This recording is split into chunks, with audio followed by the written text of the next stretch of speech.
શ્રીનિવાસ વિસ્તારમાં ટ્રકે ટક્કર મારતા એક વ્યક્તિનું ઘટના સ્થળે જ કરુણ મોત નીપજ્યું. અકસ્માત સર્જી ફરાર થયેલા ટ્રક ચાલકની પોલીસે શોધખોળ શરૂ કરી છે. સુરત જિલ્લાના કડોદરા સ્થિત શ્રીનિવાસ વિસ્તારમાં એક દર્દનાક માર્ગ અકસ્માતની ઘટના સામે આવી છે, જેમાં પૂરપાટ ઝડપે આવી રહેલા ટ્રક ચાલકે એક વ્યક્તિને જોરદાર ટક્કર મારી હતી. આ અકસ્માત સર્જીને ટ્રક ચાલક વાહન સાથે ઘટના સ્થળેથી ફરાર થઈ ગયો હતો.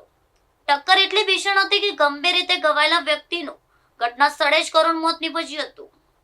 અકસ્માતના સમાચાર મળતા સ્થાનિક લોકો એકઠા થઈ ગયા હતા અને પોલીસને જાણ કરવામાં આવી હતી.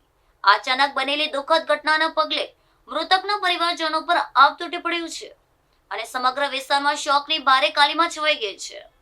પોલીસે મૃતદેહને પોસ્ટમોર્ટમ અર્થે ખસેડી ફરાર ટ્રક ચાલક વિરુદ્ધ ગુનો નોંધી તેની શોધખોળ હાથ ધરી છે.